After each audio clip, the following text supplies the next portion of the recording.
اللہم صلی علی سیدنا محمد وعلی آلہ قدرہ وعلیہ۔ اللہ تعالیٰ اس ملک قوم اور امت پر اپنا خاص کرم کرے اور رحم کرے۔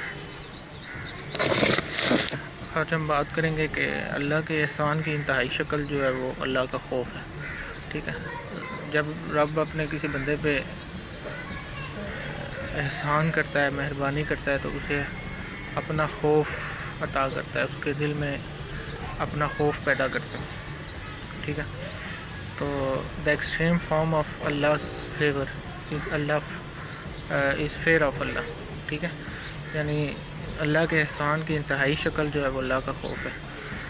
تو اللہ کی عظیم مہربانیوں اور نعمتوں میں سے ایک عظیم مہربانی ہے یہ کہ آپ کو اللہ کا خوف آ جائے، ٹھیک ہے۔ تو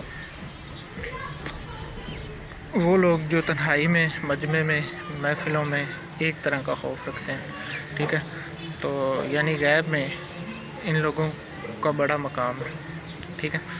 اللہ کا خوف رب اپنے بندے یا اپنے دوستوں کو عطا کرتا ہے۔ خوف جو ہے اصل میں شوق کی ایک قسم ہے، ٹھیک ہے۔ تو بات کو غور سے سنیے گا اور سمجھیے گا، ٹھیک ہے۔ یہ شوق کی ایک حد اور اس کا ایک پہلو ہے اللہ کا خوف، ٹھیک ہے۔ تو اس میں یہ ہوتا ہے کہ اللہ سے آپ کی محبت ہے، ٹھیک ہے۔ تو یہ نہ ہو کہ خوف کے چکر میں آپ اللہ سے محبت کو بھول جائیں، ٹھیک ہے۔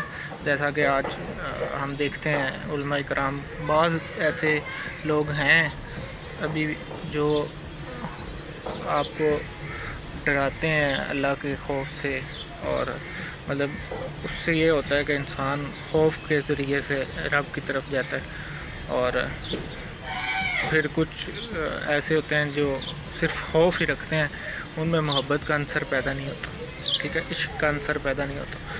تو یہ لازمی سی بات ہے، اگر آپ بچے کو ڈرائیں گے تو پھر وہ آپ سے کیا محبت کرے گا؟ وہ پھر ڈر کے محبت کرے گا، ٹھیک ہے۔ تو ڈر کے محبت ہو بھی گئی تو پھر کیا محبت ہوئی، ٹھیک ہے۔ تو اصل میں یہ بات ہے۔ تو ایک تو یہ خوف ہے، خوف کا مطلب یہ ہے کہ وہ جو تعلق ہے وہ منقطع نہ ہو جائے، ٹوٹ نہ جائے، یہ خوف ہے، ٹھیک ہے۔ تو خوف کا ہونا شوق کی دلیل ہے اس کی۔ اللہ کا خوف بڑے خاص مقام پہ خاص لوگوں کو عطا ہوتا ہے، ٹھیک ہے۔ تو آدھا سفر جو ہے یہ خوف کے ساتھ ہوتا ہے، اور پھر باقی سیدھا شوق کے ساتھ ہوتا ہے۔ تو خوف جو ہے وہ بندے کو گمراہ ہونے سے بچاتا ہے، ٹھیک ہے، بندے کو غلطی کرنے سے بچاتا ہے اور ہمیں سیدھی راہ پہ چلاتا ہے۔ خوف کا مطلب یہ ہے، ٹھیک ہے۔ تو انی اخاف اللہ، یعنی میں اللہ سے ڈرتا ہوں۔ قال معاذ اللہ، مجھے اللہ کا خوف ہے۔ تو یوسف علیہ السلام نے مائی صاحبہ کی دعوت گناہ پر کیا کہا کہ مجھے اللہ کا خوف ہے، ٹھیک ہے۔ تو میں اللہ سے ڈرتا ہوں۔ یہ واقعات ہو جاتے ہیں لیکن مجھے رب کا خوف ہے، معاذ اللہ میں اللہ سے ڈرتا ہوں۔ اب رب سے ڈرنا جو ہے اصل میں احکامات کی جو اللہ کی طرف سے ہمیں احکامات ہوئے ہیں ان کی نفی نہ کرنا، ٹھیک ہے، جن سے ہمیں روکا گیا ہے۔ تو آپ یہاں پہ رک جاؤ، نہ کرو، ٹھیک ہے۔ خوف کے معنی یہ ہیں کہ کہیں ایسا نہ ہو حدود اللہ کراس ہو جائے، اور اب خوف جو ہے ثبوت ہے اللہ کے قرب کا، اللہ کی محبت کا، اللہ کے قریب ہونے کا۔ اب اللہ نظر نہیں آ رہا، کسی کو نظر آ رہا ہے؟ ٹھیک ہے، نہیں نظر آ رہا۔ اس ظاہری آنکھ سے اللہ کسی کو نظر نہیں آ رہا، اللہ ہے نہیں ہے لیکن خوف ہے، بس یہی اللہ کا قرب ہے، یہی اللہ کی بندے سے محبت ہے، ٹھیک ہے۔ تو خوف ہی بندے کے لیے ثبوت ہے، ٹھیک ہے، اللہ کے قریب ہے کہ اللہ بندے کے قریب ہے، ٹھیک ہے۔ خوف ہی بندے کے لیے یہ ثبوت ہوتا ہے۔ کوئی کہتا ہے کہ کیوں ڈر رہے ہو، کیا ہوا، اللہ تو یہاں پہ نہیں ہے، جیسے ہم گناہ کرتے وقت سوچتے ہیں تو آپ کہیں کہ مجھے خوف آ رہا ہے، وہ یہیں ہے، ٹھیک ہے۔ تو بس وہ ہے، اور اس کے ہونے کا پختہ ثبوت ہی یہی ہے کہ دلوں میں اندر باطن میں خوف پیدا ہو جاتا ہے، ٹھیک ہے۔ تو خوف اللہ کے تقرب کی ایک دلیل ہے، ایک ثبوت ہے آپ کے میرے دل میں خوف خدا پیدا ہو جانا، ٹھیک ہے، طاری ہو جانے کی کیفیت، ٹھیک ہے۔ اب میں جیسے جیسے رب کے قریب آپ بڑھتے جائیں گے، میں بڑھتا جاؤں گا، آپ بڑھتے جائیں گے، خوف بڑھتا جائے گا، آپ اور اتنے سینسٹیو ہوتے جائیں گے، ٹھیک ہے۔ تو جو غافل ہے اسے خوف نہیں ہوتا، غافل کو خوف کیسا؟ تو غافل تو غافل ہے، وہ اللہ سے نہیں ڈرتا۔ کہتے ہیں کہ ہم کسی سے نہیں ڈرتے، کہ وہ گمراہ ہو چکے ہیں، ٹھیک ہے۔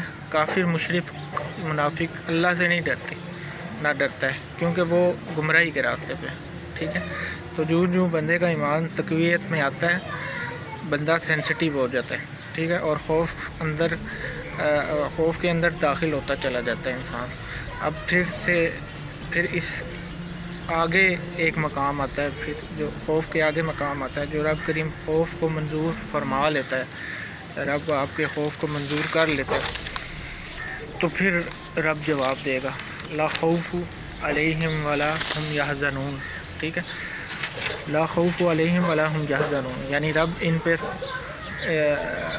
اب ان پر کوئی خوف نہیں ہے اور کوئی ملال نہیں ہے، ٹھیک ہے۔ اگر رب کے ہاں خوف منظور ہو جائے تو پھر رب یہ جواب دے رہا ہے، لا خوف علیہم ولا ہم یحزنون، اب ان پر کوئی خوف نہیں ہے، ٹھیک ہے، اور کوئی ملال نہیں ہے، مطلب کوئی پشیمانی نہیں ہے، ٹھیک ہے۔ مراد اب کسی کو کسی ماضی پر خوف نہیں، لفظ دو استعمال ہوئے ہیں اور ہو رہے ہیں۔ اللہ نے بار بار کہا ہے کہ لا خوف علیہم ولا ہم یحزنون، ٹھیک ہے۔ اس ایک آیت میں دو لفظ ہیں، دو باتیں چھپی ہوئی ہیں، ان پر خوف نہیں ہے، ان پر حزن نہیں ہے، ملال نہیں ہے۔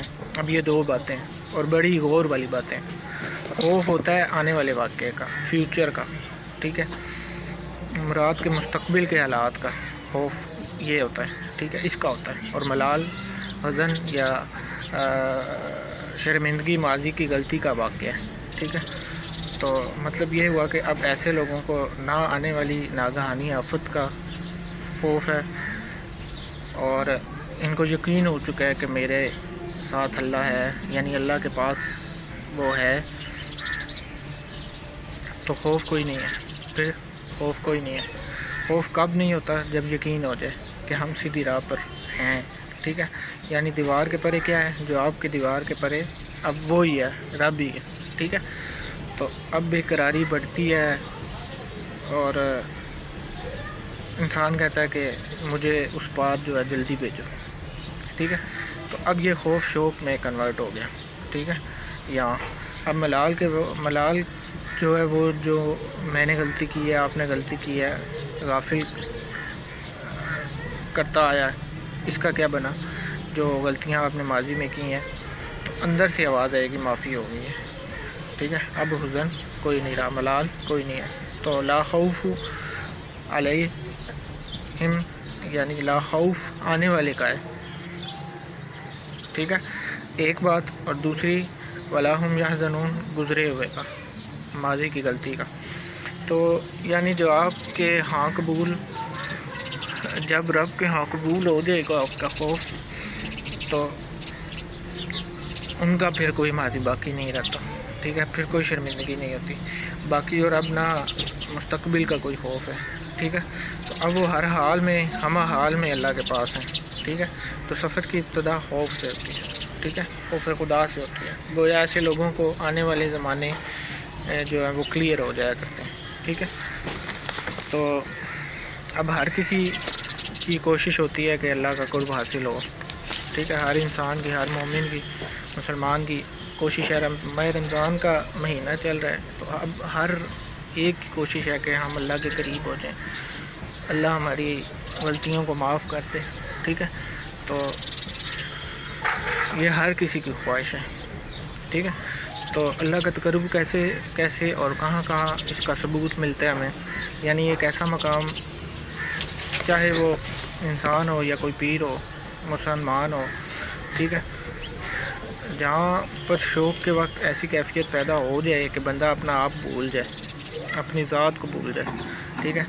آپ کے سفر میں ایسا مقام آئے گا، ٹھیک ہے، کہ آپ اپنی ذات کو بھول جائیں گے، ایسی کیفیت پیدا ہو جائے تو بندہ اپنا آپ بھول جائے، ٹھیک ہے، کہ میں کون ہوں، میں یہاں کیوں آیا ہوں، یعنی کہ بات کرنے وہاں، مطلب جہاں وہ بات کرنے گیا ہے وہاں پہ جا کے دیکھے تو سما ہی کوئی اور ہے. آگے دوسری ویڈیو میں بات کرتا ہوں.